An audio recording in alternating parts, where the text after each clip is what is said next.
Chapter 28. So Isaac called for Jacob and blessed him and commanded him, Do not marry a Canaanite woman.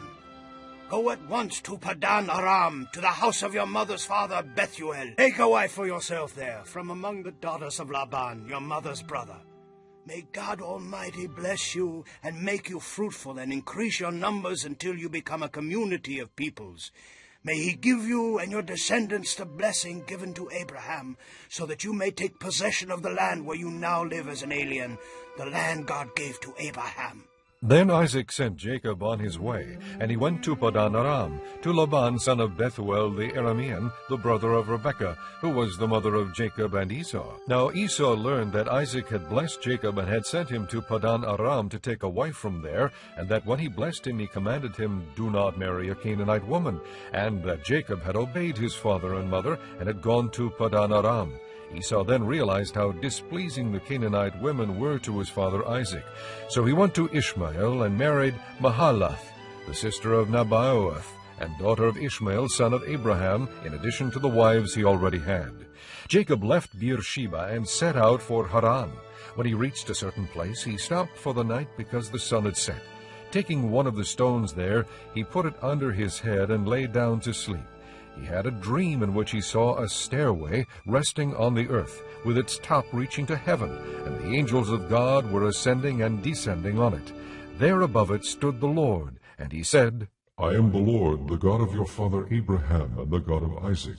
I will give you and your descendants the land on which you are lying. Your descendants will be like the dust of the earth, and you will spread out to the west and to the east, to the north and to the south. All peoples on earth will be blessed through you and your offspring. I am with you and will watch over you wherever you go, and I will bring you back to this land. I will not leave you until I have done what I have promised you. When Jacob awoke from his sleep, he thought, Surely the Lord is in this place, and I was not aware of it. He was afraid and said, How awesome is this place!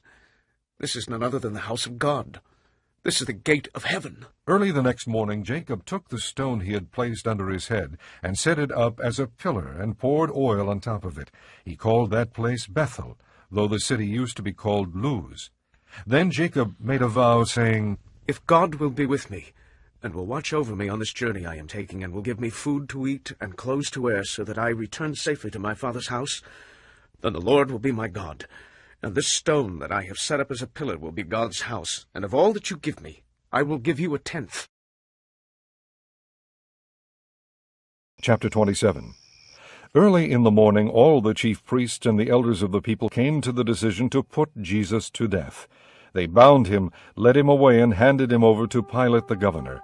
When Judas, who had betrayed him, saw that Jesus was condemned, he was seized with remorse and returned the 30 silver coins to the chief priests and the elders. I have sinned, He said. for I have betrayed innocent blood. What is that to us? They replied.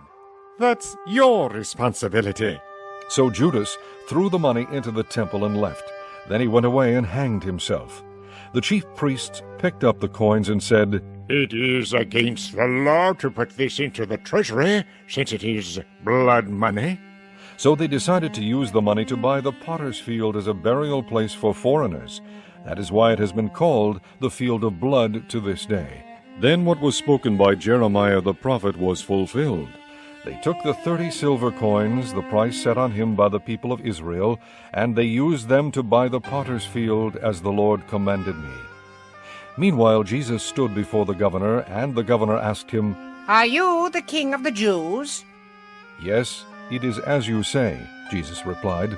When he was accused by the chief priests and the elders, he gave no answer. Then Pilate asked him, Don't you hear the testimony they are bringing against you? But Jesus made no reply, not even to a single charge, to the great amazement of the governor. Now it was the governor's custom at the feast to release a prisoner chosen by the crowd. At that time they had a notorious prisoner called Barabbas. So when the crowd had gathered, Pilate asked them, Which one do you want me to release to you? Barabbas or Jesus, who is called Christ? For he knew it was out of envy that they had handed Jesus over to him. While Pilate was sitting on the judge's seat, his wife sent him this message, Don't have anything to do with that innocent man, for I have suffered a great deal today in a dream because of him." But the chief priests and the elders persuaded the crowd to ask for Barabbas and to have Jesus executed. "Which of the two do you want me to release to you?" asked the governor. "Barabbas!" They answered. "What shall I do then with Jesus, who is called Christ?" Pilate asked. They all answered, Crucify him! "Why? What crime has he committed?" asked Pilate. But they shouted all the louder, Crucify him! When Pilate saw that he was getting nowhere, but that instead an uproar was starting, he took water and washed his hands in front of the crowd. "I am innocent of this man's blood. He said, It is your responsibility." Let his blood be on us and all our children! Then he released Barabbas to them, but he had Jesus flogged and handed him over to be crucified. Then the governor's soldiers took Jesus into the praetorium and gathered the whole company of soldiers around him. They stripped him and put a scarlet robe on him, and then twisted together a crown of thorns and set it on his head. They put a staff in his right hand and knelt in front of him and mocked him. "Hail, King of the Jews!" they said. They spit on him and took the staff and struck him on the head again and again. After they had mocked him, they took off the robe and put his own clothes on him. Then they led him away to crucify him. As they were going out, they met a man from Cyrene named Simon, and they forced him to carry the cross. They came to a place called Golgotha, which means the place of the skull. There they offered Jesus wine to drink mixed with gall, but after tasting it, he refused to drink it. When they had crucified him, they divided up his clothes by casting lots, and sitting down they kept watch over him there. Above his head they placed the written charge against him, "This is Jesus, the King of the Jews." 2 robbers were crucified with him, one on his right and one on his left. Those who passed by hurled insults at him, shaking their heads and saying, "You who are going to destroy the temple and build it in 3 days, save yourself! Come down from the cross if you are the Son of God." In the same way the chief priests, the teachers of the law, and the elders mocked him. "He saved others, They said, but he can't save himself." "He's the King of Israel. Let him come down now from the cross, and we will believe in him." He trusts in God. Let God rescue him now if he wants him. For he said, "I am the Son of God." In the same way the robbers who were crucified with him also heaped insults on him. From the 6th hour until the 9th hour, darkness came over all the land. About the 9th hour, Jesus cried out in a loud voice, "Eloi, Eloi, lama sabachthani," which means, my God, why have you forsaken me?" When some of those standing there heard this, they said, He's calling Elijah." Immediately one of them ran and got a sponge. He filled it with wine vinegar, put it on a stick, and offered it to Jesus to drink. The rest said, Now leave him alone. Let's see if Elijah comes to save him. And when Jesus had cried out again in a loud voice, he gave up his spirit. At that moment the curtain of the temple was torn in two from top to bottom. The earth shook and the rocks split. The tombs broke open, and the bodies of many holy people who had died were raised to life. They came out of the tombs, and after Jesus' resurrection they went into the holy city and appeared to many people. When the centurion and those with him who were guarding Jesus saw the earthquake and all that had happened, they were terrified and exclaimed, Surely he was the Son of God. Many women were there, watching from a distance. They had followed Jesus from Galilee to care for his needs. Among them were Mary Magdalene, Mary the mother of James and Joseph, and the mother of Zebedee's sons. As evening approached, there came a rich man from Arimathea named Joseph, who had himself become a disciple of Jesus. Going to Pilate, he asked for Jesus' body, and Pilate ordered that it be given to him. Joseph took the body, wrapped it in a clean linen cloth, and placed it in his own new tomb that he had cut out of the rock. He rolled a big stone in front of the entrance to the tomb and went away. Mary Magdalene and the other Mary were sitting there opposite the tomb. The next day, The one after Preparation Day, the chief priests and the Pharisees went to Pilate. Sir, They said, we remember that while he was still alive, that deceiver said, "After 3 days I will rise again." So give the order for the tomb to be made secure until the 3rd day. Otherwise, his disciples may come and steal the body and tell the people that he has been raised from the dead. This last deception will be worse than the first. Take a guard. Pilate answered. Go, make the tomb as secure as you know how. So they went and made the tomb secure by putting a seal on the stone and posting the guard. Chapter 4. When Mordecai learned of all that had been done, he tore his clothes, put on sackcloth and ashes, and went out into the city, wailing loudly and bitterly. But he went only as far as the king's gate, because no one clothed in sackcloth was allowed to enter it. In every province to which the edict and order of the king came, there was great mourning among the Jews, with fasting, weeping, and wailing. Many lay in sackcloth and ashes. When Esther's maids and eunuchs came and told her about Mordecai, she was in great distress. She sent clothes for him to put on instead of his sackcloth, but he would not accept them. Then Esther summoned Hathach, one of the king's eunuchs assigned to attend her, and ordered him to find out what was troubling Mordecai and why. So Hathach went out to Mordecai in the open square of the city in front of the king's gate. Mordecai told him everything that had happened to him, including the exact amount of money Haman had promised to pay into the royal treasury for the destruction of the Jews. He also gave him a copy of the text of the edict for their annihilation, which had been published in Susa, to show to Esther and explain it to her, and he told him to urge her to go into the king's presence for mercy and plead with him for her people. Hathach went back and reported to Esther what Mordecai had said.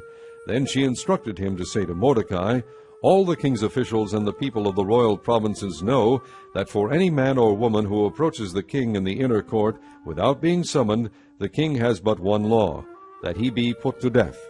The only exception to this is for the king to extend the gold scepter to him and spare his life. But 30 days have passed since I was called to go to the king." When Esther's words were reported to Mordecai, he sent back this answer, "Do not think that because you are in the king's house, you alone of all the Jews will escape. For if you remain silent at this time, relief and deliverance for the Jews will arise from another place, but you and your father's family will perish. And who knows but that you have come to royal position for such a time as this?" Then Esther sent this reply to Mordecai, "Go, gather together all the Jews who are in Susa, and fast for me. Do not eat or drink for 3 days, night or day. I and my maids will fast as you do. When this is done, I will go to the king, even though it is against the law, and if I perish, I perish." So Mordecai went away and carried out all of Esther's instructions. Chapter 27. When it was decided that we would sail for Italy, Paul and some other prisoners were handed over to a centurion named Julius, who belonged to the imperial regiment. We boarded a ship from Adramyttium, about to sail for ports along the coast of the province of Asia, and we put out to sea. Aristarchus, a Macedonian from Thessalonica, was with us. The next day we landed at Sidon, and Julius, in kindness to Paul, allowed him to go to his friends so they might provide for his needs. From there we put out to sea again, and passed to the lee of Cyprus because the winds were against us. When we had sailed across the open sea off the coast of Cilicia and Pamphylia, we landed at Myra in Lycia. There the centurion found an Alexandrian ship sailing for Italy and put us on board.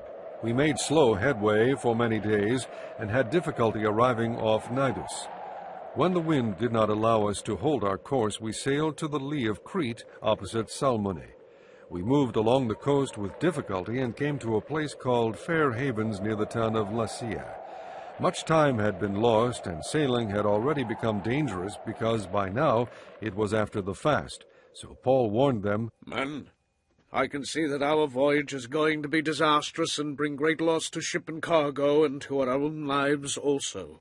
But the centurion, instead of listening to what Paul said, followed the advice of the pilot and of the owner of the ship. Since the harbor was unsuitable to winter in, the majority decided that we should sail on, hoping to reach Phoenix and winter there. This was a harbor in Crete facing both southwest and northwest. When a gentle south wind began to blow, they thought they had obtained what they wanted, so they weighed anchor and sailed along the shore of Crete. Before very long, a wind of hurricane force called the northeaster swept down from the island. The ship was caught by the storm and could not head into the wind, so we gave way to it and were driven along. As we passed to the lee of a small island called Cauda, we were hardly able to make the lifeboat secure. When the men had hoisted it aboard, they passed ropes under the ship itself to hold it together. Fearing that they would run aground on the sandbars of Syrtis, they lowered the sea anchor and let the ship be driven along. We took such a violent battering from the storm that the next day they began to throw the cargo overboard. On the third day, they threw the ship's tackle overboard with their own hands. When neither sun nor stars appeared for many days, and the storm continued raging, we finally gave up all hope of being saved. After the men had gone a long time without food, Paul stood up before them and said, Men, you should have taken my advice not to sail from Crete. Then you would have spared yourselves this damage and loss, but now I urge you to keep up your courage, because not one of you will be lost, only the ship will be destroyed. Last night an angel of the God, whose I am and whom I serve, stood beside me and said, Do not be afraid, Paul. You must stand trial before Caesar, and God has graciously given you the lives of all who sail with you. So keep up your courage, men, for I have faith in God that it will happen just as he told me. Nevertheless, we must run aground on some island. On the 14th night we were still being driven across the Adriatic Sea, when about midnight the sailors sensed they were approaching land. They took soundings and found that the water was 120 feet deep. A short time later they took soundings again and found it was 90 feet deep. Fearing that we would be dashed against the rocks, they dropped 4 anchors from the stern and prayed for daylight. In an attempt to escape from the ship, the sailors let the lifeboat down into the sea, pretending they were going to lower some anchors from the bow. Then Paul said to the centurion and the soldiers, Unless these men stay with the ship, you cannot be saved. So the soldiers cut the ropes that held the lifeboat and let it fall away. Just before dawn, Paul urged them all to eat. For the last 14 days, he said, you have been in constant suspense and have gone without food. You haven't eaten anything. Now I urge you to take some food. You need it to survive. Not one of you will lose a single hair from his head. After he said this, he took some bread and gave thanks to God in front of them all. Then he broke it and began to eat. They were all encouraged and ate some food themselves. Altogether, there were 276 of us on board. When they had eaten as much as they wanted, they lightened the ship by throwing the grain into the sea. When daylight came, they did not recognize the land, but they saw a bay with a sandy beach, where they decided to run the ship aground if they could. Cutting loose the anchors, they left them in the sea and at the same time untied the ropes that held the rudders. Then they hoisted the foresail to the wind and made for the beach. But the ship struck a sandbar and ran aground. The bow stuck fast and would not move, and the stern was broken to pieces by the pounding of the surf. The soldiers planned to kill the prisoners to prevent any of them from swimming away and escaping. But the centurion wanted to spare Paul's life and kept them from carrying out their plan. He ordered those who could swim to jump overboard first and get to land. The rest were to get there on planks or on pieces of the ship. In this way, everyone reached land in safety.